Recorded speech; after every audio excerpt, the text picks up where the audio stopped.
Hello everyone, welcome back to new video. तो दोस्तों, आज मैं आप लोगों के लिए लेके आ चुका हूँ उत्तराखंड के इतिहास के बारे में कुछ जानकारी। तो यहाँ पर प्रागैतिहासिक काल से हम शुरू करेंगे और वर्तमान अभी हम जितनी भी इन्फॉर्मेशन हो सकेगी तो वो पूरी यहाँ पे कवर करने की कोशिश करेंगे। तो 1856 में क्या हुआ था? तो 1856 में हैंडवुड ने चंपावत की देवीधुरा में प्रागैतिहासिक काल की समाधियों की खोज की थी।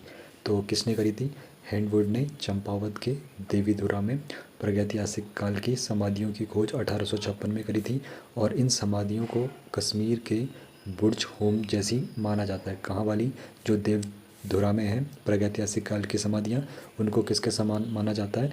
वो कश्मीर के बुर्ज होम जैसी मानी जाती है, जो चंपावत का देवीधुरा है। ठीक है, 1856 में हैंडवुड ने वो खोज करी थी। और जो हैंडवुड है उसको उत्तराखंड में पुरातत्व का जनक भी कहा जाता है। तो हैंडवुड को क्या कहा जाता है? उत्तराखंड में पुरातत्व का जनक कहा जाता है। उसके बाद 1877 में क्या हुआ था? कर्नल के द्वारा द्वाराहाट से समाधियों की खोज की गई थी। तो द्वाराहाट से समाधियों की खोज किसने करी? कर्नल के ने करी थी। और कब करी थी? 1877 में। उसके बाद 1960 में क्या हुआ था? 1960 में KP नौटियाल जी ने गोविदान, जो काशीपुर में, वहाँ से कुषाण वंश के सिक्के खोजे थे। तो ये भी प्रश्न बन सकता है कि कुषाण वंश के सिक्के सबसे पहली बार जो खोजे गए थे, कहाँ से खोजे गए थे? गोविधान, काशीपुर में।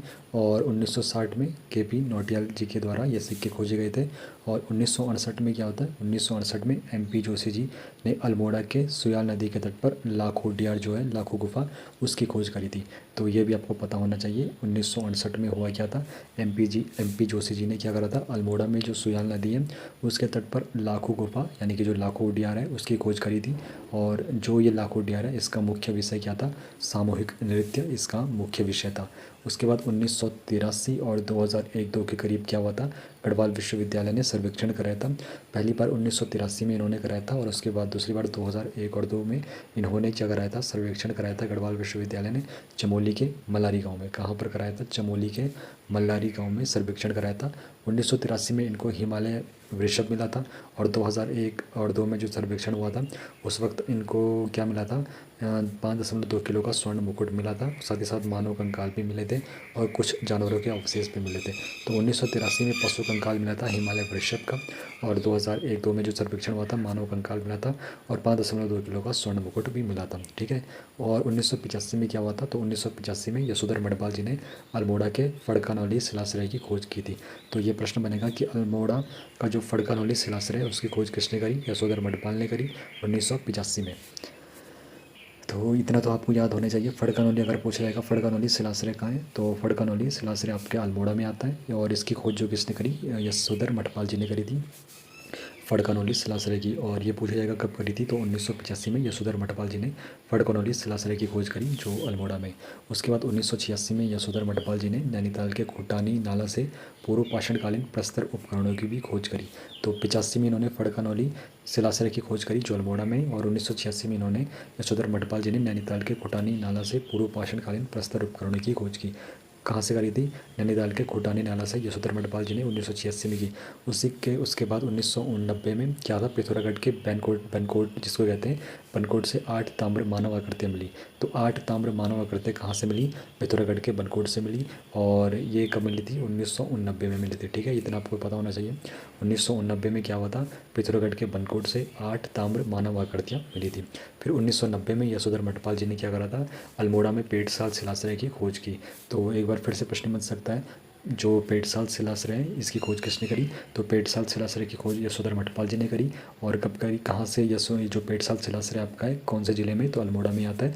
और यशोधर मठपाल जी ने अल्मोड़ा में पेटसाल शिलाश्रय की खोज करी थी 1990 के करीब। ठीक है, तो आप लोग यशोधर मठपाल जी के बारे में अच्छे से जान सकते हो। 1985 में इन्होंने फड़कानौली शिलाश्रय की खोज करी।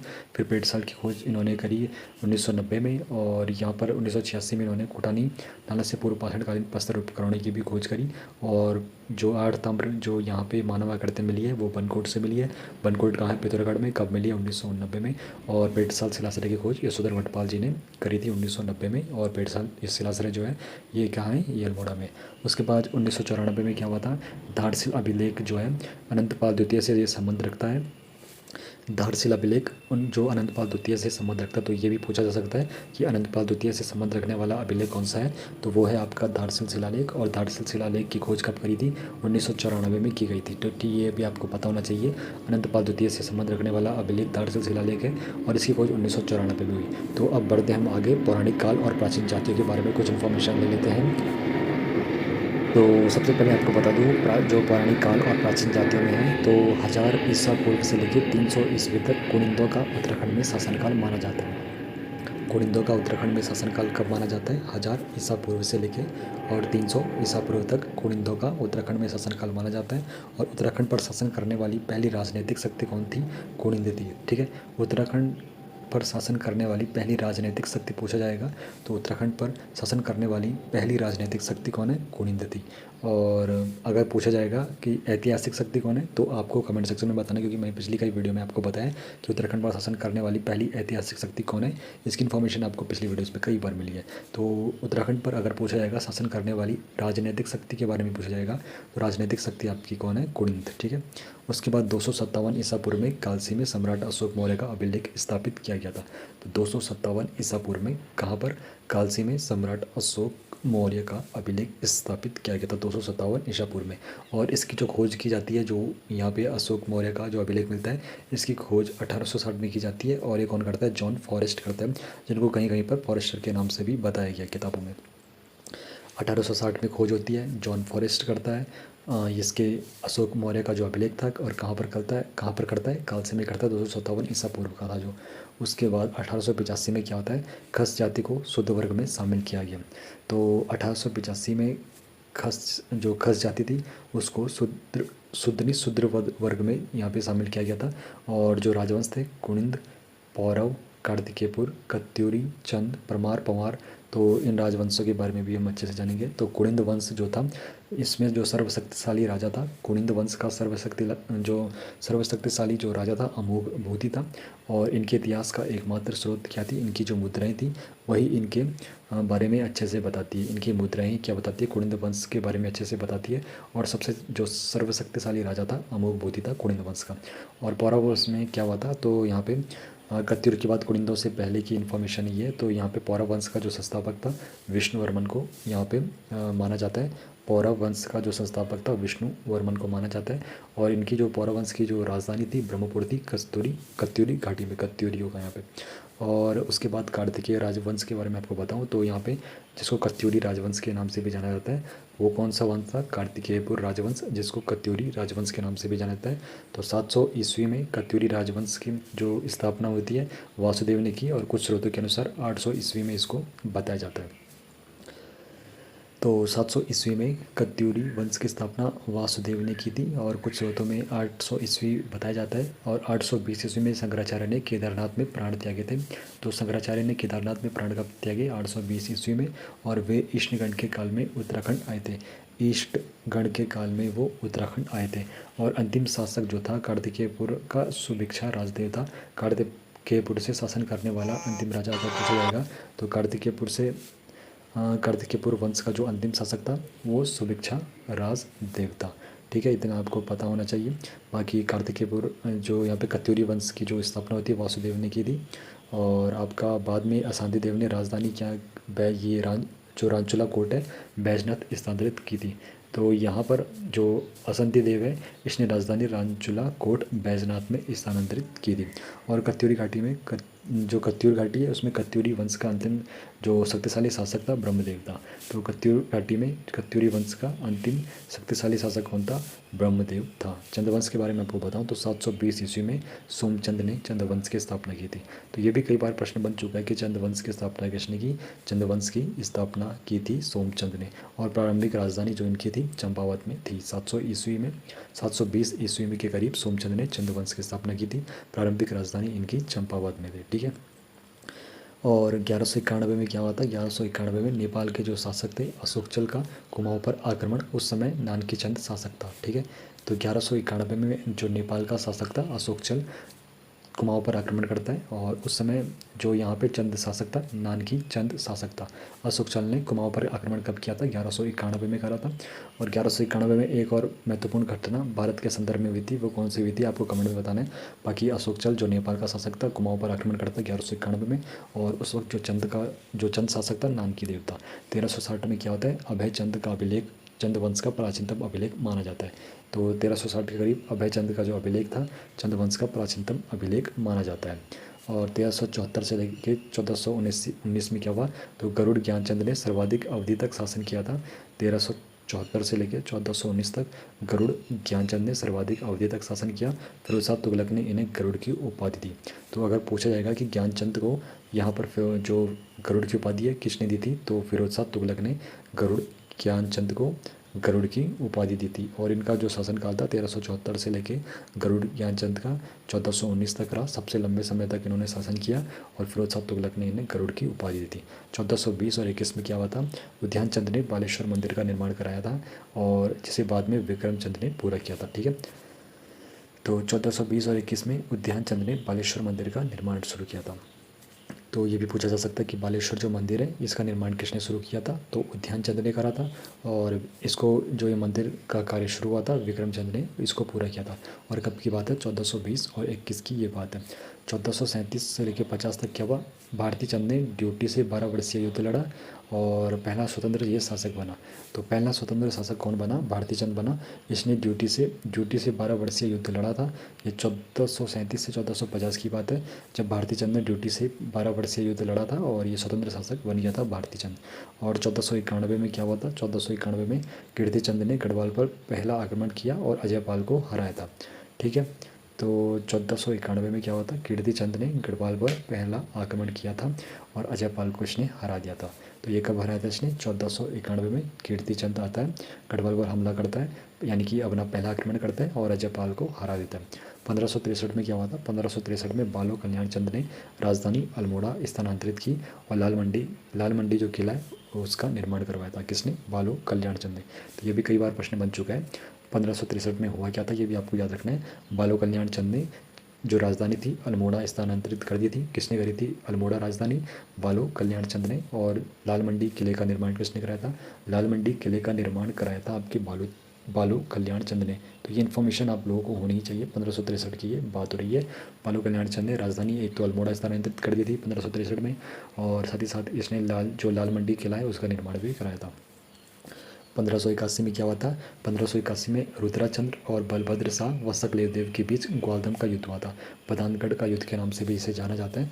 तो रुद्राचंद्र और बलभद्र शाह व सकल देव के बीच कहाँ पर युद्ध हुआ था? ग्वालदम का युद्ध हुआ था, जिसको बढ़ानगढ़ का युद्ध भी कहा जाता है। 1581 की बात है, यहाँ पर ये लड़ा गया था रुद्रचंद बलभद्र शाह व सकल देव के बीच, ग्वालदम बढ़ानगढ़ के बीच। 1581 की बात है। और 1587 में क्या हुआ था? रुद्रचंद ने अकबर की अधीनता स्वीकार की थी। रुद्रचंद या फिर रुद्रचंद जिसको कहते हैं, अकबर की अधीनता इसने स्वीकार की थी। कब करी थी? 1587 के करीब। ठीक है, 1587 के करीब रुद्रचंद ने अकबर की अधीनता स्वीकार कर ली थी। और 1588 में अकबर और रुद्रचंद की मुलाकात लाहौर में हुई थी। कहाँ पर हुई थी? जो 1588 है, तो रुद्रचंद और अकबर की मुलाकात ये लाहौर में होती है 1588 में। 1602 में क्या होता है? लक्ष्मी चंद ने बागनाथ मंदिर का जीर्णोद्धार करवाया था। तो लक्ष्मी चंद ने बागनाथ मंदिर का जीर्णोद्धार कब कराया था? ये इन्होंने कराया था 1602 में। किसने कराया था? लक्ष्मी चंद जी ने बागनाथ मंदिर का जीर्णोद्धार कराया था 1602 ईस्वी में। और 1635 में क्या होता है? त्रिभुल चंद और महिपति शाह के बीच कोसी का युद्ध हुआ, जिसमें महिपति शाह की मृत्यु हो जाती है। तो 1635 में क्या हुआ था? एक तो यहाँ पर महिपति शाह और त्रिभुल चंद के बीच युद्ध होता है, कोसी का युद्ध जिसको कहते हैं, और इसमें महिपति शाह की मृत्यु हुई थी। तो ये भी प्रश्न पूछा जा सकता है कि 1635 में जो कोसी का युद्ध हुआ था किन के बीच हुआ था? त्रिभुल चंद और महिपति शाह के बीच हुआ था। कोसी के युद्ध में क्या हुआ था? महिपति शाह की मृत्यु हो गई थी। और ये किस वक्त की बात हो रही है? 1635 की बात हो रही है। उसके बाद 1688 में क्या हुआ था? उद्योग चंद और नेपाल का जो राजा था दिप्पल के बीच खैरागढ़ी की संधि हुई थी। तो खैरागढ़ी की संधि कब हुई थी? 1688 के करीब हुई थी। किस किस के बीच हुई थी? उद्योग चंद और जो नेपाल का राजा था दिप्पल, इनके बीच खैरागढ़ी की संधि हुई थी 1688 में। उद्योग चंद कुमाऊं में स्थायी छावनियों की स्थापना करता है। है। तो उद्योग चंद क्या करता है 1688 के करीब कुमाऊं में स्थायी छावनियों की स्थापना करता है। कब करता है ये 1688 के करीब करता है। और खैरागढ़ी की संधि कभी थी 1688 में हुई थी। नेपाल को जो राजा था दीपल उसके बीच हुई थी। 1699 में क्या होता है 1699 में ज्ञानचंद जो द्वितीय है उसने बदानगढ़ को लूटा और नंदा देवी की स्वर्ण प्रतिमा कुमाऊं ले आया। ठीक है, तो इतना आपको याद होना चाहिए। 1699 में जो ज्ञानचंद द्वितीय था इसने बदानगढ़ को लूटा था। ज्ञानचंद द्वितीय ने बदानगढ़ को कब लूटा, तो ज्ञानचंद द्वितीय ने बदानगढ़ को लूटा था 1699 के करीब। और नंदा देवी की जो स्वर्ण प्रतिमा थी ये कुमाऊं लेके आया था ये 1699 के करीब। कौन लेके आया था, ज्ञानचंद द्वितीय लेके आया था। एक तो इसने बदानगढ़ को भी लूटा और नंदा देवी की स्वर्ण प्रतिमा को कुमाऊं लेके चले गया 1699 में। 1703 में क्या हुआ था, ज्ञानचंद जो द्वितीय था और फतेहपति शाह के बीच दुधौली का युद्ध हुआ। तो ये भी महत्वपूर्ण है कि दुधौली का युद्ध कब हुआ था, तो दुधौली का युद्ध हुआ था 1703 में। और दुधौली का जो युद्ध हुआ था 1703 में तो किस किस के बीच हुआ था, फतेहपति शाह के बीच हुआ था और ज्ञानचंद द्वितीय के बीच ये युद्ध हुआ था। दुधौली का क्या हुआ था, ये युद्ध हुआ था फतेहपति शाह और ज्ञानचंद के बीच 1703 की बात हो रही है। 1708 से लेकर 1720 में क्या हुआ, जगत चंद का शासनकाल कुमाऊं का स्वर्णकाल माना जाता है। तो 1708 से लेकर 1720 तक जगत जो चंद था कुमाऊं का स्वर्ण काल माना जाता है 1708 से लेकर 1720 तक। और उस वक्त जो शासक था कौन था, जगत चंद उस वक्त शासक था 1708 से लेकर 1720 तक। और 1720 से लेकर 1776 तक क्या हुआ था, देवी चंद के काल से चंद वंश का पतन शुरू हुआ था। चंद वंश का अगर पतन के बारे में पूछा जाएगा तो इसका जो चंद वंश का पतन शुरू होता है देवी चंद के काल से वो शुरू होता है 1720 से लेकर 1726 में। देवी चंद के काल से चंद वंश का पतन शुरू हो जाता है। देवी चंद 1720 से लेकर 1726 यहाँ से चंद वंश का जो यहाँ पे पतन है शुरू हो जाता है। 1764 में शिवदेव जोशी की मृत्यु होती है। तो शिवदेव जोशी की मृत्यु कब होती है, तो शिवदेव जोशी की मृत्यु होती है 1764 में। और 1777 से 79 और 1786 से 88 के बीच क्या होता है, मोहन चंद ने 2 बार कुमाऊं पर शासन किया। तो मोहन चंद के बारे में अगर पूछा जाएगा तो इसने कुमाऊं पर 2 बार शासन किया, एक बार 1777 से 79 तक, एक बार 86 से 88 तक। ठीक है, और 1779 में क्या हुआ था, ललित शाह और मोहन चंद के बीच बगवाली पोखर का युद्ध हुआ था। तो जो ये मोहन चंद और ललित शाह इनके बीच बगवाली पोखर का युद्ध हुआ था। कब हुआ था, 1779 में ललित शाह और मोहन चंद के बीच 1779 में बगवाली पोखर का युद्ध हुआ था। तो बगवाली पोखर का युद्ध किन के बीच हुआ था, ये हुआ था मोहन चंद और ललित शाह के बीच 1779 में। 1790 में क्या होता है, तो 1779 क्या 1790 में गोरखा क्या करते हैं, हवाला बाग के युद्ध में महेंद्र चंद को पराजित कर कुमाऊं पर अधिकार कर देते हैं। तो कब की बात है ये, 1790 में जो गोरखा होते हैं हवाला बाग के युद्ध में ये क्या करते हैं, महेंद्र चंद को पराजित कर कुमाऊं पर अधिकार कर लेते हैं। 1790 से लेकर 1815 तक ये कुमाऊं पर अधिकार रखते हैं। कौन, गोरखा। तो गोरखा सबसे पहले 1790 में कुमाऊं में जो हवाला बाग है वहाँ पर महेंद्र चंद को हरा देते हैं और कुमाऊं को अपने अधिकार में लेते हैं। 1790 से लेकर 1815 तक यहाँ पर गोरखाओं का शासन रहता है। परमार वंश यानी कि जो पंवार वंश है उसके बारे में आपको बताऊं तो 888 ईस्वी में कनकपाल ने चांदपुरगढ़ में परमार वंश की स्थापना की थी। तो ये भी कई महत्वपूर्ण आप लोगों के लिए रहने वाला है। जो कनकपाल था इसने चांदपुरगढ़ में परमार वंश की स्थापना की थी। तो परमार वंश की स्थापना किसने की, ये आपके कनकपाल जी ने करी। और कनकपाल ने चांदपुरगढ़ में परमार वंश की स्थापना करी थी। और कब की बात है, 888 ईस्वी की ये बात है। तो 888 ईस्वी में कनकपाल ने चांदपुरगढ़ में पंवार वंश की या फिर परमार वंश की स्थापना की थी। 1310 और 1330 में ऐसा क्या हुआ था, तो लखन देव पहला पंवार शासक था जिसने अपने नाम से मुद्राएं छापी थी। तो लखन देव पहला पंवार शासक था जिसने अपने नाम से क्या करी थी, मुद्राएं छापी थी। 1310 से 1330 तक इसके शासनकाल के बारे में बताया जाता है। तो लखन देव ही ऐसा पहला जो पंवार वंश है परमार वंश का शासक था, इसने अपने नाम से मुद्राएं छापी थी। कौन था ये परमार वंश का, लखन देव। ठीक है, और 1455 में क्या हुआ था, जगतपाल का रघुनाथ मंदिर से प्राचीनतम ताम्रपत्र मिला। तो 1455 में क्या हुआ था, 1455 में क्या हुआ था, जगतपाल का रघुनाथ मंदिर आप लोगों को पता होना चाहिए कहाँ पर है, ये आपको कमेंट में बताना है। जगतपाल का रघुनाथ मंदिर से प्राचीनतम ताम्रपत्र मिला था। तो जगतपाल का प्राचीनतम ताम्रपत्र मिला था 1455 के करीब और ये रघुनाथ मंदिर से मिला था। 1491 में क्या होता, अजयपाल ने कुमाऊं पर पहला आक्रमण किया था। कृति चंद से इन्होंने युद्ध करा था। ठीक है, पहली बार किसने आक्रमण किया था कुमाऊं पर, अजयपाल ने कुमाऊं पर पहला आक्रमण किया था। तो अजयपाल कुमाऊं पर आक्रमण करता है 1491 के करीब और उस वक्त कुमाऊं का जो शासक रहता है कीर्ति चंद से इन्होंने युद्ध किया था। 1512 में अजयपाल ने जो राजधानी है चांदपुरगढ़ उसको यहाँ पर हस्तांतरित कर दिया देवलगढ़ में। तो चांदपुरगढ़ से राजधानी देवलगढ़ कौन लेके गया, चांदपुरगढ़ से राजधानी देवलगढ़ लेके गए आपके अजयपाल जी। और कब लेके गए, 1512 के करीब। तो 1515 में क्या होता है, गढ़वाल शब्द का प्रयोग शुरू होता है। तो 1515 में गढ़वाल शब्द का प्रयोग शुरू होता है। तो गढ़वाल शब्द का पहली बार प्रयोग कब हुआ था, 1515 में। यहाँ पर ऐसा वर्णित है कि गढ़वाल शब्द का प्रयोग 1515 से शुरू होता है और 1517 अजयपाल ने राजधानी देवलगढ़ से श्रीनगर स्थानांतरित कर दिया। तो ये लगातार राजधानी अपना बदल रहा है। तो पहला अजयपाल ने राजधानी चांदपुरगढ़ से देवलगढ़ लेके गया 1512 में, और फिर 1517 में ये फिर देवलगढ़ से इसने राजधानी श्रीनगर स्थानांतरित कर दी। तो अजयपाल लगातार राजधानी चेंज कर रहा था, चांदपुरगढ़ से देवलगढ़, देवलगढ़ से फिर ये श्रीनगर, ये राजधानी लेके चले गया। 1575 से और 1591 के बीच क्या हुआ था, तो बलभद्र शाह अकबर का समकालीन माना जाता है। तो 1575 से 1591 बलभद्र शाह जो कि शासक था, ये अकबर का समकालीन माना जाता है। बलभद्र शाह किसका समकालीन माना जाता है, तो बलभद्र शाह अकबर का समकालीन माना जाता है। और 1581 में बलभद्र शाह ने ग्वालदम के युद्ध के बाद बहादुर की उपाधि धारण करी थी। बलभद्र शाह ने जो बहादुर की उपाधि धारण करी थी, ये ग्वालदम के युद्ध के बाद करी थी, 1581 की ये बात हो रही है।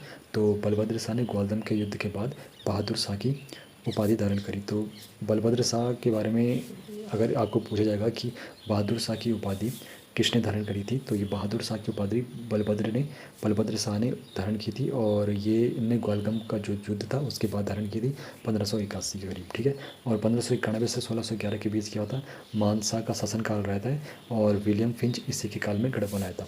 तो 1591 से 1611 का जो समय था परमार वंश में, तो 1591 से लेकर 1611 के समय मानसा जो था वो शासन, उसका शासक रहता है, वो राजा रहता है, मानसा का शासनकाल रहता है। और इसी के शासन में विलियम फिंच कहाँ आया था, गढ़वाल में आया था। विलियम फिंच कहाँ आया था, गढ़वाल में आया था।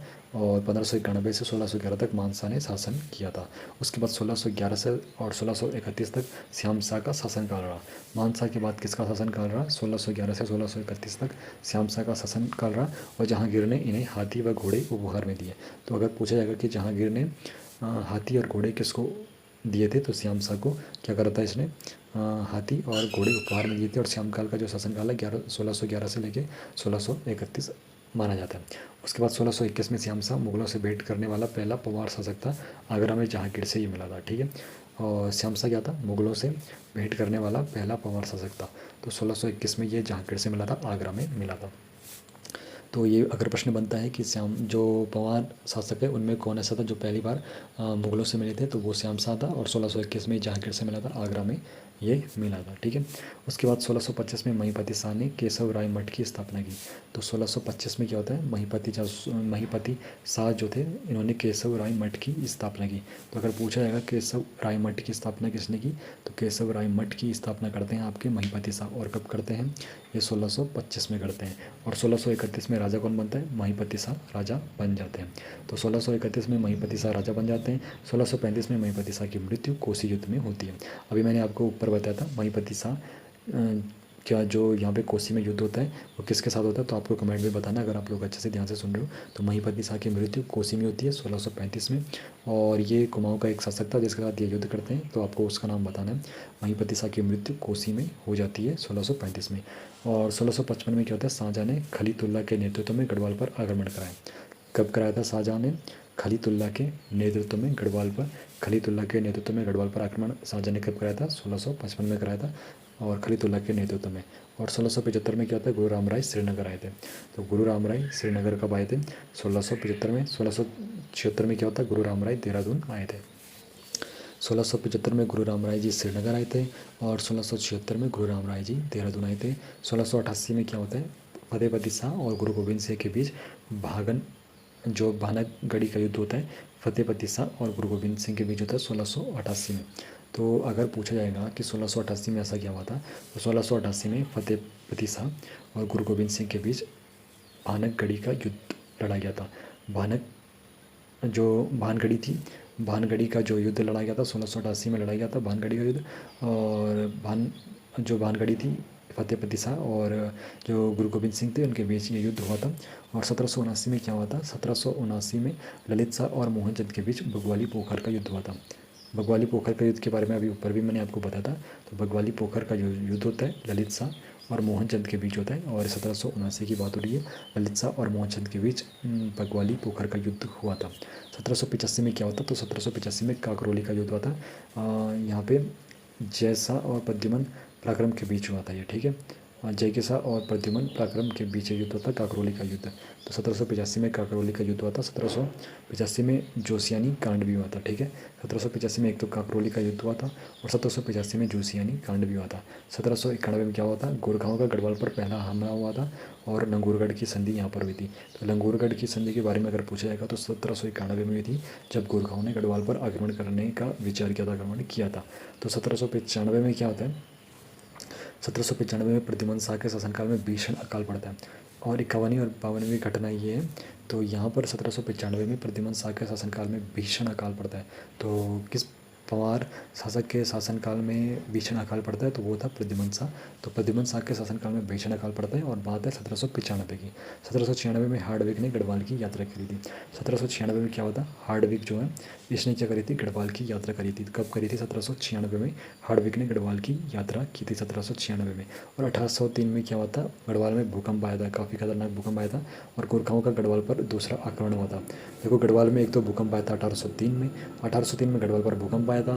फिर उसी वक्त गोरखाओं ने गढ़वाल पर दूसरा अपना आक्रमण कर दिया। और 1804 में क्या होता है, खुरमुड़ा का युद्ध है, जो देहरादून में ये मैदान है खुरमुड़ा का, यहाँ पर प्रद्युम्न शाह की मृत्यु हो जाती है। तो गोरखाओं का यहाँ पर फिर पूरी तरह से अधिकार हो जाता है। तो यहाँ पे गोरखाओं के साथ खुरमुड़ा का युद्ध प्रद्युम्न शाह करते हैं। तो प्रद्युम्न शाह के शासनकाल में ही भीषण अकाल पड़ता है। और साथ ही साथ 1803 में जब यहाँ पे भूकंप आया था, गोरखाओं ने आक्रमण शुरू कर दिया था, दूसरा आक्रमण। फिर 1804 में खुरमुड़ा का जो युद्ध था, जो देहरादून में था, प्रद्युम्न शाह के वहाँ पर मृत्यु हो जाती है। गोरखाओं का गढ़वाल पर आक्रमण हो जाता है। 1804 से लेकर 1815 तक ये गढ़वाल पर आक्रमण अपना अधिकार रखते हैं। और जो आपका कुमाऊँ था, वहाँ पर 1790 से लेकर 1815 तक वो अधिकार रखते हैं। टिहरी रियासत के बारे में आपको बताऊँ तो 28 दिसंबर को 1815 में सुदर्शन शाह ने टिहरी रियासत की स्थापना की थी। तो सुदर्शन शाह ने टिहरी रियासत की स्थापना कब की थी, सुदर्शन शाह ने टिहरी रियासत की स्थापना की थी 28 दिसंबर 1815 को। 28 दिसंबर 1815 को टिहरी किसने बसाई थी, सुदर्शन शाह ने वहाँ पर टिहरी बसाई थी। सुदर्शन शाह को टिहरी के राजा के रूप में औपचारिक मान्यता मिली, कब मिली थी, 4 मार्च 1820 को। 4 मार्च 1820 को सुदर्शन शाह को टिहरी के राजा के रूप में औपचारिक मान्यता मिली थी। कब मिली थी, 4 मार्च 1820 को सुदर्शन शाह को टिहरी के राजा के रूप में औपचारिक मान्यता मिली थी। 1823 में क्या हुआ था, सुदर्शन शाह थे, टिहरी का पहला भूमि बंदोबस्त किया था। तो टिहरी का पहला भूमि बंदोबस्त 1823 में किया था। और टिहरी का पहला भूमि बंदोबस्त किसने कराया था, सुदर्शन शाह जी ने कराया था। 1861 में क्या हुआ था, 1861 में रैमजे ने टिहरी में 12 आना बीसी भू व्यवस्था लागू की थी। तो रैमजे ने 1861 में क्या कहा था, टिहरी में 12 आना बीसी ये भू व्यवस्था इन्होंने लागू की थी। और 12 आना बीसी टिहरी में ये भू व्यवस्था लागू किसने की थी, रैमजे ने करी थी और 1861 में करी थी। उसके बाद 1862 में क्या हुआ था, 1862 में भवानी शाह ने देवप्रयाग में संस्कृत हिंदी पाठशाला खोली। तो भवानी शाह ने देवप्रयाग में संस्कृत हिंदी पाठशाला खोली। भवानी शाह ने ये कब खोली थी, 1862 में देवप्रयाग में संस्कृत हिंदी पाठशाला खोली थी। 1873 में क्या होता है, 1873 में प्रताप शाह ने तीसरा भूमि बंदोबस्त कराया था, झुलिया पैमाइश। तो यहाँ पे प्रताप शाह ने तीसरा भूमि बंदोबस्त कराया था 1873 में। फिर प्रताप शाह के काल में टिहरी दवाखाना खोला था। तो प्रताप शाह के शासनकाल में 1876 में टिहरी दवाखाना खोला था। ठीक है, प्रताप शाह ने प्रतापनगर की स्थापना करी। तो प्रताप शाह ने प्रतापनगर की स्थापना कब करी थी, 1877 में प्रताप शाह ने क्या करा था, प्रतापनगर की स्थापना करी थी। 1883 में क्या हुआ था, प्रताप शाह के काल में टिहरी में पहला अंग्रेजी स्कूल खुला था। तो अगर ये पूछा जाएगा कि टिहरी में पहला अंग्रेजी स्कूल कब खुला था, तो प्रताप शाह के शासनकाल में टिहरी में अंग्रेजी स्कूल खुला था, वो खुला था 1883 में। और प्रतापनगर की स्थापना कब होती है, 1877 में प्रतापनगर की स्थापना होती है। टिहरी में दवाखाना किसके शासनकाल में खुला था, प्रताप शाह ने 1876 में खुलाया था टिहरी में दवाखाना। और प्रताप शाह के काल में ही टिहरी में पहला अंग्रेजी स्कूल खुला था 1883 में। प्रताप शाह के काल में टिहरी में वन विभाग की स्थापना होती है। तो टिहरी में वन विभाग की स्थापना भी कब होती है, प्रताप शाह के शासनकाल में होती है, 1885 की ये बात हो रही है। 1892 में क्या होता है, लॉर्ड रहता है लैंसडौन ने कीर्ति शाह की तारीफ की थी। लॉर्ड लैंसडौन ने कीर्ति शाह की तारीफ करी थी, कब करी थी लॉर्ड लैंसडौन ने कीर्ति शाह की तारीफ, ये 1892 की बात है। और 1894 में कीर्ति शाह ने कीर्तिनगर की स्थापना करी। जो कीर्ति शाह थे, इन्होंने कीर्तिनगर की स्थापना करी थी। कीर्ति शाह ने कीर्तिनगर की स्थापना करी थी 1894 के करीब। और कीर्ति शाह ने 1894 के करीब कीर्तिनगर की स्थापना करी है। और कीर्ति शाह ने टिहरी घंटाघर का निर्माण कराया था। तो टिहरी का जो घंटाघर था उसका निर्माण किसने कराया था, टिहरी के घंटाघर का निर्माण कराया था कीर्ति शाह ने। और ये बात है 1897 की। ठीक है, 1897 में कीर्ति शाह ने टिहरी घंटाघर का निर्माण कराया। और 1894 में कीर्तिनगर की स्थापना करता है कौन, कीर्ति शाह। ठीक है, और कीर्ति शाह को इंग्लैंड में 11 तोपों की सलामी मिली थी। तो कीर्ति शाह ऐसा परमारवंश का जो शासक था जिसको इंग्लैंड में 11 तोपों की सलामी मिलती है। और ये बात हो रही है 1900 की, जब कीर्तिशाह इंग्लैंड गए थे तो वहाँ पर उनको 11 तोपों की सलामी मिलती है। और स्वामी रामतीर्थ टिहरी आए थे। तो स्वामी जो रामतीर्थ है वो टिहरी कब आए थे? 1902 में। अगर पूछा जाएगा कि स्वामी रामतीर्थ टिहरी कब आए, तो 1902 के करीब स्वामी रामतीर्थ टिहरी आए थे। और स्वामी रामतीर्थ ने बिलंगना नदी में जल समाधि ली। कब ली थी? स्वामी रामतीर्थ ने बिलंगना नदी में जल समाधि, 1906 की बात हो रही है। 1906 में स्वामी रामतीर्थ ने बिलंगना नदी में जल समाधि ली थी। 1902 में ये टिहरी आए थे और 1906 में इन्होंने बिलंगना नदी में जल समाधि ले ली थी स्वामी रामतीर्थ ने। 1909 में कीर्तिशाह ने संस्कृत पाठशाला खोली। तो संस्कृत पाठशाला किसने खोली? संस्कृत पाठशाला कीर्तिशाह ने खोली थी। ये उन्होंने 1909 में खोली थी। और 1921 में नरेंद्र शाह ने टिहरी में पहली जनगणना करवाई। अगर पूछा जाएगा कि टिहरी में पहली जनगणना किसने कराई थी, तो ये नरेंद्र शाह ने कराई थी। और ये बात है 1921 की, जब इन्होंने टिहरी में जनगणना करवाई थी और नरेंद्र नगर की स्थापना करी थी। नरेंद्र नगर की स्थापना किसने करी थी? नरेंद्र शाह ने कराई थी। 1921 की बात हो रही है। 1925 में राजधानी नरेंद्र नगर बन चुकी थी। 1925 में नरेंद्र शाह ने अपनी जो राजधानी नरेंद्र नगर बना ली थी। 1930 में क्या हुआ था? 30 मई को 1930 में क्या हुआ था? रवाई कांड हुआ था, जिसको खिलाड़ी कांड भी कहा जाता है, या फिर एक और नाम इसका है, उस नाम से जाना जाता है रवाई कांड को। ये 30 मई 1930 की बात है। चक्रधर जुयाल ने गोली चलाने का आदेश दिया था। तो चक्रधर जुयाल जो था, इसने यहाँ पे 30 मई 1930 को रवाई कांड में गोली चलाने का आदेश दिया था। काफ़ी यहाँ पे निहत्थे लोग मारे गए थे। 1930 में ही क्या होता? टिहरी में समांतर सरकार का गठन हुआ था। 1934 में टिहरी में रेड क्रॉस सोसाइटी की स्थापना होती है। तो टिहरी में रेड क्रॉस सोसाइटी की स्थापना कब होती है? ये 1934 के करीब होती है। और नरेंद्र शाह ने टिहरी हाई कोर्ट की स्थापना करी। तो टिहरी हाई कोर्ट की स्थापना कौन करता है? नरेंद्र शाह जी करते हैं। 1938 में नरेंद्र शाह जी टिहरी हाई कोर्ट की स्थापना करते हैं। और 23 जनवरी 1939 को क्या होता है? टिहरी प्रजा मंडल की स्थापना। 23 जनवरी 1939 को टिहरी प्रजा मंडल की स्थापना होती है, देहरादून में होती है। श्रीदेव सुमन के नेतृत्व में होती है टिहरी प्रजा मंडल की स्थापना। ये होती है 23 जनवरी 1939 को देहरादून में। सकलाना विद्रोह कब हुआ था? तो 1947 में सकलाना विद्रोह हुआ था।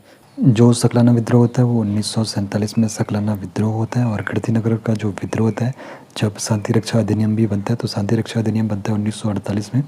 सकलाना विद्रोह 1947 में होता है। कीर्तिनगर का विद्रोह 1948 में होता है। शांति रक्षा अधिनियम भी 1948 में बनता है। और 1 अगस्त 1949 को क्या होता है? जो टिहरी रियासत रहती है भारत में, उसका विलय हो जाता है और यह उत्तर प्रदेश का 50वां जिला बन जाता है। तो टिहरी रियासत का भारत में विलय 1 अगस्त 1949 को हो जाता है। तो गोरखा शासन काल में क्या क्या हुआ था? तो 1790 से 1815 तक कुमाऊं पर गोरखाओं का शासन चल रहा था। 1790 में हवाला बाग के युद्ध में इन्होंने महेंद्र चंद्र को पराजित कर कुमाऊं पर अधिकार कर लिया था। 1791-92 में सुब्बा जोगीमल ने पहला भूमि बंदोबस्त किया था।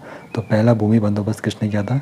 ये गोरखा शासनकाल में 1791 और 92 की बात है, जब सुब्बा जोगीमल ने पहला भूमि बंदोबस्त किया था। 1797 में क्या होता? बमसा ने ब्राह्मणों पर खुसरी कर लगाया था। तो बमसा जो था ब्राह्मणों पर खुसरी कर लगाने वाला पहला गोरखा शासक था। 1797 में इन्होंने ब्राह्मणों पर खुसरी कर लगाया था। 1791 में गोरखाओं का गढ़वाल पर पहला आक्रमण रहता है और यहाँ पर लंगूरगढ़ की संधि होती है। यहाँ पे वो गढ़वाल को जीत नहीं पाते, तो यहाँ पे गोरखाओं को पराजित हो जाती है 1791 में। और लेकिन यहाँ पर लंगूरगढ़ की संधि हो जाती है। 1802 और 3 में क्या होता है? 1802 और 3 में कैप्टन नॉक्स को अंग्रेजों ने सर्वेक्षण के लिए भेजा था। 1802-3 में क्या हुआ था? कैप्टन नॉक्स को अंग्रेजों ने सर्वेक्षण के लिए भेजा था। 1803 में गढ़वाल पर गोरखाओं का दूसरा आक्रमण रहता है। और 1804 से लेकर 1815 तक गढ़वाल पर क्या होता है? गोरखा शासन स्थापित हो जाता है। 1804 से लेकर 1815 तक। 1804 14 मई को क्या होता है? जो खुरमुड़ा का युद्ध है, जो देहरादून में प्रद्युमन शाह यहाँ पर शहीद हो जाते हैं। जो पंवार शासक रहते हैं प्रद्युमन शाह, 14 मई 1804 को खुरमुड़ा का जो मैदान रहता है वहाँ पर जो युद्ध करते हुए वीरगति को प्राप्त हो जाते हैं। 1808 में क्या होता है? रैपर उत्तराखंड आया। देहरादून को विस्तृत गांव की संख्या इसने दी थी। तो रैपर उत्तराखंड कब आया था? 1808 में ये उत्तराखंड आया था और देहरादून को इसने विस्तृत गांव की संख्या दी थी। 1814 के करीब क्या हुआ था नवंबर में? तो लाई मोइरा जिसको हेस्टिंग्स भी कहा जाता है, गोरखा युद्ध की घोषणा की थी। तो लॉर्ड मोइरा था, जिसको हेस्टिंग्स भी कहते हैं, हेस्टिंग्स के नाम से जाना जाता है, उसने गोरखा युद्ध की घोषणा की थी। और 1814-15 में क्या होता है? एंग्लो गोरखा युद्ध हुआ था। तो 1814-15 में एंग्लो गोरखा युद्ध हुआ था। और जेएलएसपी कौन था? तो देहरादून पर आक्रमण जब हुआ था, खलंका नाला पानी के युद्ध में बलभद्र सिंह थापा के साथ युद्ध लड़ा था और मारा गया था। तो जरसपी देहरादून पर आक्रमण जब हुआ था खालंगा नाला पानी के युद्ध में बलभद्र सिंह थापा के साथ जब ये लड़ा था तो यहाँ पर ये मारा गया था। 1815 में क्या होता, 27 अप्रैल 1815 में क्या होता, गार्डनर और बमसा के बीच संधि हुई थी। तो गार्डनर और बमसा के बीच जो संधि हुई थी वो 1815 में हुई थी, 27 अप्रैल को बमसा और गार्डनर के बीच। और 15 मई 1815 को क्या हुआ था, जो आक्टोलोनी और अमर सिंह थापा के बीच मालावगढ़ की संधि हुई थी। तो ये इनके बीच जो संधि हुई थी मालावगढ़ की, इनके बीच संधि हुई थी 15 मई 1815 को। ठीक है, 15 मई 1815 को इनके बीच संधि हुई थी आक्टोलोनी और अमर सिंह थापा के बीच। अमर सिंह थापा और आक्टोलोनी के बीच संधि हुई थी मालावगढ़ की। और 2 दिसंबर 1815 को क्या होता है, संगोली की संधि होती है बेटसाप और गजरात मिस्र के बीच। संगोली वर्तमान में बिहार में है। ठीक है, तो संगोली की जो संधि होती है ये 2 दिसंबर 1815 को होती है, बेटसाप और गजरात मिस्र के बीच होती है और संगोली वर्तमान में बिहार में।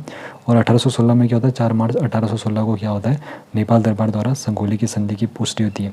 तो नेपाल दरबार के द्वारा संगोली की पुष्टि कब होती है, 1816 में होती है, 4 मार्च 1816 को। और 1815 मई में क्या होता है, गार्डनर कुमाऊं का पहला कमिश्नर बना था। तो कुमाऊं जो गार्डनर था ये कुमाऊं का पहला कमिश्नर बनता है। पहले भूमि बंदोबस्त अल्मोड़ा श्रीनगर डाक सेवा, तो ये सब इसके शासन काल में हुआ था। 1815 मई की ये बात हो रही है। 1816 में क्या हुआ था, अल्मोड़ा जेल बनी थी। तो अल्मोड़ा जेल कब बनी थी, 1816 में अल्मोड़ा जेल बनी थी। और 1816 अप्रैल में क्या हुआ था, विलियम ट्रायल सहायक कमिश्नर बना था। तो विलियम जो ट्रायल था ये सहायक कमिश्नर बना था और पहला कमिश्नर कौन था, गार्डनर था। और विलियम ट्रायल क्या बना था, पहला सहायक कमिश्नर बना था। 1817 से 1835 में क्या था, विलियम ट्रायल कुमाऊं का कमिश्नर रहा। तो जो विलियम ट्रायल था कुमाऊं का कमिश्नर रहा, ये कब से कब तक रहा, 1817 से लेकर 1835 तक विलियम ट्रायल कुमाऊं का कमिश्नर बना रहा। ठीक है, उसके बाद 1819 में क्या होता है, 9 पटवारी के पद सृजित किए जाते हैं। तो 1819 में क्या होता है, 1819 में 9 पटवारी की पद सृजित किया जाता है 1819 में। और जो पौड़ी की जेल है वो 1821 में बनती है। 1816 में अल्मोड़ा की जेल बनी थी और 1821 में पौड़ी की जेल बनती है।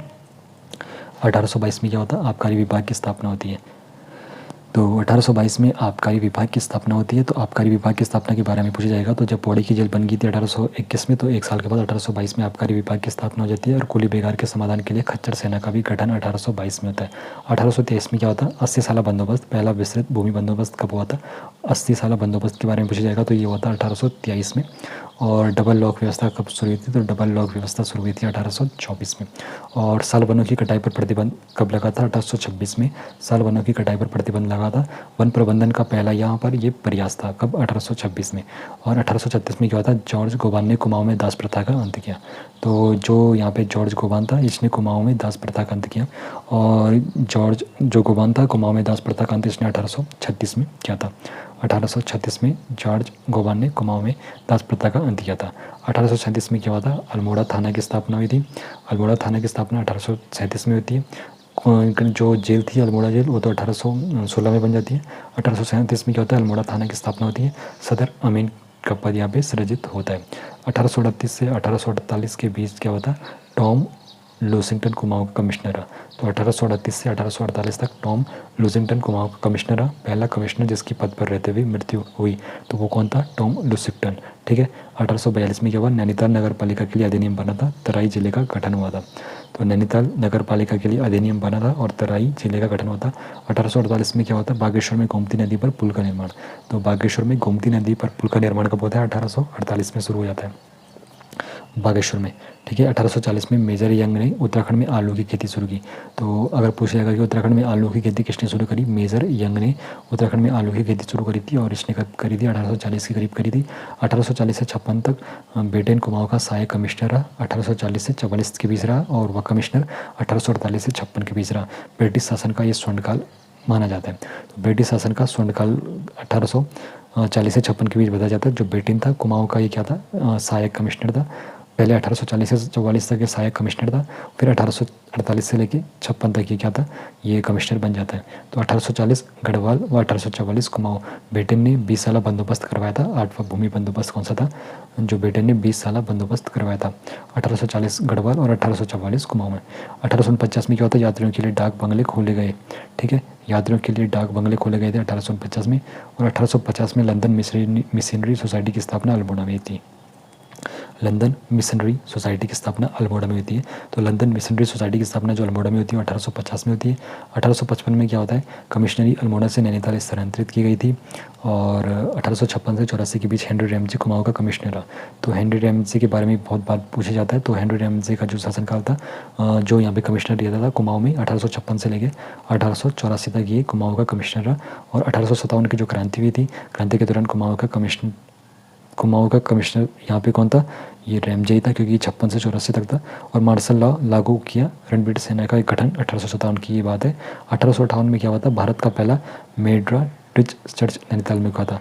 तो पहला मेड्राडिच ये चर्च नैनीताल में कब खुला था, 1858 में। और ठेकेदारी प्रथा समाप्त की थी 1858 में। पहला वन बंदोबस्त किया था, तो पहला वन बंदोबस्त हुआ था 1861 की बात है, उस वक्त पहला वन बंदोबस्त किया गया था। 1864 में हरि बैगर ने नैनीताल में विदेशी आलू की खेती करी थी। तो 1864 में हरि जो बर्गर था, इसने नैनीताल में विदेशी आलू की खेती शुरू करी थी। 1867 में क्या होता, हिल साइड सेफ्टी कमेटी का गठन हुआ था, आपदा प्रबंधन का पहला प्रयास यहाँ पर था। 1867 में ये हुआ था। और 1874 में राजस्व पुलिस व्यवस्था की शुरुआत हो जाती है। 1874 में राजस्व पुलिस व्यवस्था की शुरुआत होती है और अनुसूचित जिला अधिनियम पारित हुआ था। 1883 में क्या हुआ था, तराई इंप्रूवमेंट फंड की स्थापना हुई थी। तो तराई इंप्रूवमेंट फंड की स्थापना 1883 में होती है। 1885 से 1887 के बीच क्या हुआ था, GR रॉस कमिश्नर रहा। गढ़वाल राइफल्स और कांग्रेस की स्थापना इसी के काल में हुई थी। गढ़वाल राइफल्स और जो यहाँ पे कांग्रेस की स्थापना हुई थी, GR जो रास था, जो कमिश्नर था, उसी के वक्त हुआ था। 1890 में कुमाऊं में लाइसेंस नीति लागू की गई थी। चीड़ के वृक्षों से लीसा टिपन शुरू हुआ था, ये 1890 की बात है। 1891 में क्या हुआ था, अल्मोड़ा और नैनीताल जिले बने थे। तो अल्मोड़ा और नैनीताल जिले कब बने थे, 1891 बने थे। और 1893 में क्या हुआ था, सभी बेनब भूमि को संरक्षित वन घोषित किया गया था। 1893 में क्या हुआ था, जो यहाँ पे बेनब भूमि थी उनको यहाँ पे संरक्षित वन घोषित किया गया था। और 1902 में क्या हुआ था, गढ़वाल समाचार पत्र शुरू हुआ था। तो गढ़वाल समाचार पत्र कब शुरू हुआ था, गढ़वाल समाचार पत्र 1902 में शुरू हुआ था। गिरिजादत्त नैथानी यहाँ पे इन्होंने यहाँ पे शुरुआत करने में महत्वपूर्ण भूमिका अदा करी। और 1903 में क्या होता है, नॉर्मल गिल ने कुमाऊं में बेलाडोना की खेती शुरू की थी। तो बेलाडोना की खेती 1903 में शुरू होती है, नॉर्मन गिल के द्वारा यहाँ पे ये बेलाडोना की खेती शुरू होती है। और संरक्षित वनों को खुले और बंद वन में बांटा गया था। और 1905 में गढ़वाली समाचार पत्र शुरू हुआ था। तो गढ़वाल समाचार पत्र शुरू हुआ था 1902 में। 1905 में गढ़वाली समाचार पत्र शुरू हुआ था। और 1911 से 17 में क्या हुआ था, ओ नेल्सन ने दूसरा वन बंदोबस्त कराया था। तो दूसरा वन बंदोबस्त जो कराया था 1911 और 1917 के बीच हुआ था, ओ नेल्सन ने कराया था। व्यापक वन आंदोलन यहाँ पे चले थे। 1912 में क्या हुआ था, अल्मोड़ा कांग्रेस की स्थापना हुई थी। तो अल्मोड़ा कांग्रेस की स्थापना कब हुई थी, 1912 में अल्मोड़ा कांग्रेस की स्थापना हुई थी।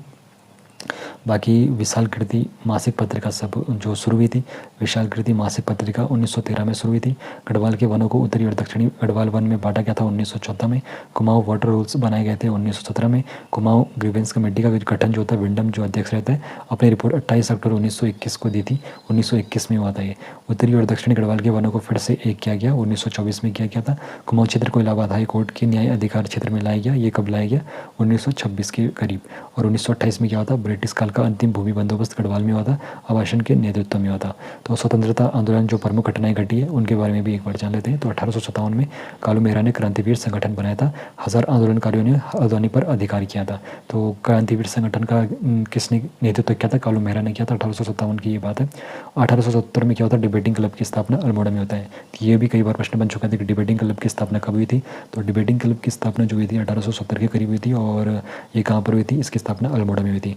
और अल्मोड़ा अखबार का प्रकाशन कब शुरू हुआ था, तो डिबेटिंग क्लब की जो स्थापना थी 1870, उसी के एक साल के बाद अल्मोड़ा अखबार की प्रकाशन शुरू हो चुका था।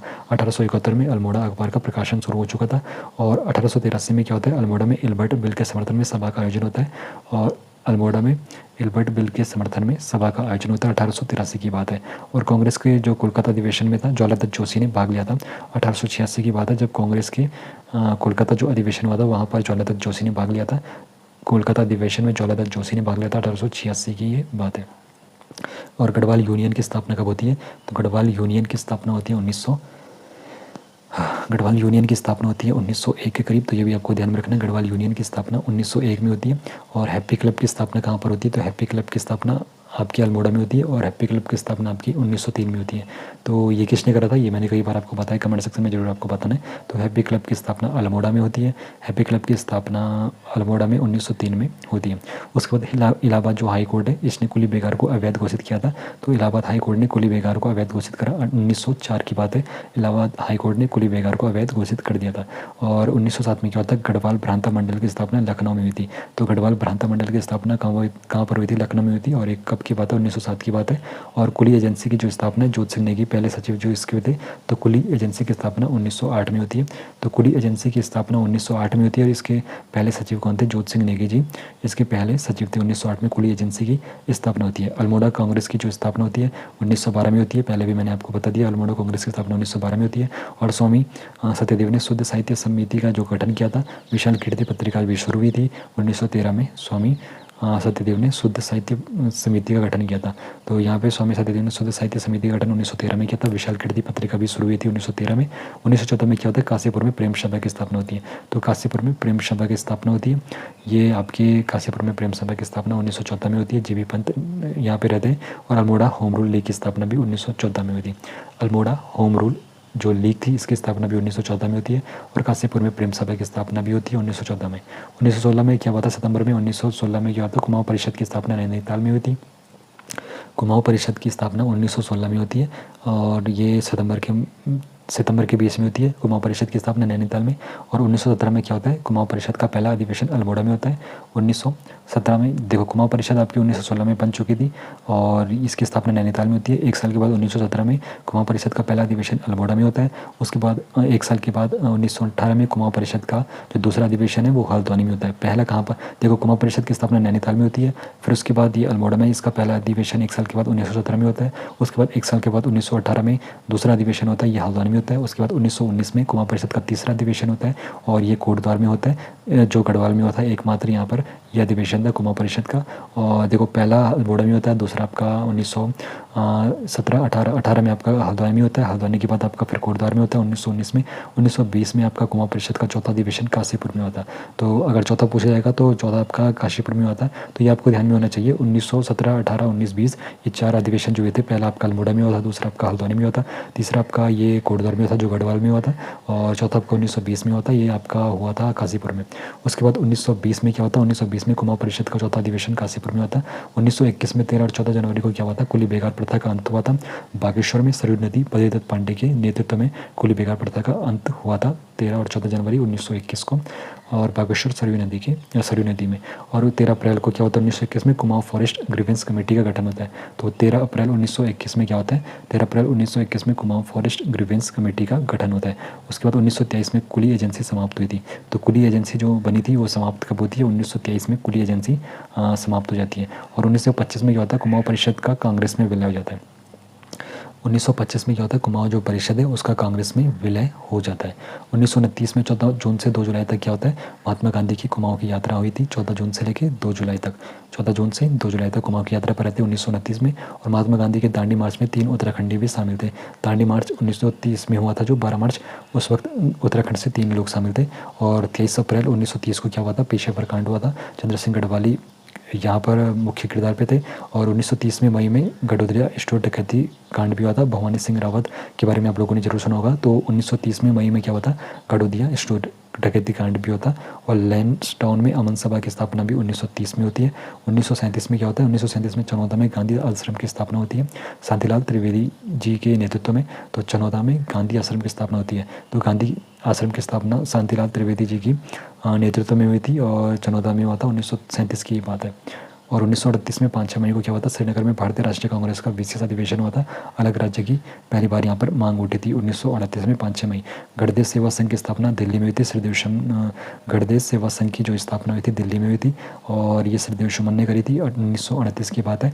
गणदेश सेवा संघ का नाम बदलकर हिमालय सेवा संघ हुआ था 1939 में। जो गणदेश सेवा संघ बनी थी 1938 में श्रीदेव सुमन के नेतृत्व में, श्रीदेव सुमन ने जो बनाई थी ये दिल्ली में। और 1939 में इसका नाम बदलकर हिमालय सेवा संघ हुआ था। टेरी प्रजा मंडल की भी स्थापना स्थापना 1939 में होती है। 1939 में और क्या होता है, लैंसडाउन से कर्मभूमि का प्रकाशन हुआ था। तो कर्मभूमि का प्रकाशन कहाँ से हुआ था, कर्मभूमि का प्रकाशन हुआ था लैंसडाउन से। और ये कब की बात है, 1939 की बात है। अल्मोड़ा से पताका का प्रकाशन हुआ था। तो ये भी बात है 1939 से। 1939 में दो चीज़ें हुई थी, देखो, लैंसडाउन से कर्मभूमि का प्रकाशन शुरू हो चुका था, लैंसडाउन से कर्मभूमि का प्रकाशन हुआ और अल्मोड़ा से पताका का प्रकाशन शुरू हुआ था। ये 1939 की बात है। 1940 में व्यक्तिगत सत्याग्रह की पहली बैठक दांडी में हुई थी। 1939 में देखो क्या हुआ था, व्यक्तिगत सत्याग्रह की पहली बैठक दांडी में हुई थी। तो 1939 में व्यक्तिगत सत्याग्रह की जो पहली बैठक थी दांडी में 1940 में हुई थी। 1941 में क्या होता है, कौशानी में लक्ष्मी आश्रम की स्थापना होती है सरला बहन के नेतृत्व में। तो 1941 में होता है कौशानी में लक्ष्मी आश्रम की स्थापना कब होती है, लक्ष्मी आश्रम की स्थापना होती है 1941 में कौशानी में होती है और सरला बहन के नेतृत्व में होती है। उसके बाद 1942 में क्या होता है, भारत छोड़ो आंदोलन शुरू होता है। तो 1942 में 18 अगस्त भारत छोड़ो आंदोलन, ये अगस्त के महीने में क्या होता है, भारत छोड़ो आंदोलन शुरू होता है 1942 में। 18 अगस्त को क्या होता है, 18 अगस्त 1942 को देघाट गोलीकांड होता है। और 25 अगस्त 1942 को क्या होता है, सलाम गोलीकांड होता है। और 5 सितंबर 1942 को क्या होता है, साल्ट गोलीकांड होता है। तो ये भी आपको ध्यान में होना चाहिए। बाकी वीर केसरी चंद को फांसी दी गई थी। तो वीर केसरी चंद को जो फांसी दी गई थी 3 मई 1945 को दी गई थी, 3 मई 1945 को। और बद्रीदत्त पांडे ने हल्द्वानी में पर्वतीय भूभाग को विशेष वर्ग में रखने की मांग जो उठाई थी 1946 में उठाई थी। और संविधान सभा के सामने हरगोविंद पंत ने अलग राज्य की मांग की थी। तो संविधान सभा के सामने हरगोविंद पंत ने अलग राज्य की मांग की थी। ये कब की बात है, 1947 की बात है। तो पृथक राज्य आंदोलन जो हुआ था राज्य गठन तक, तो यहाँ पर इसके बारे में भी आगे जानकारी लेते हैं।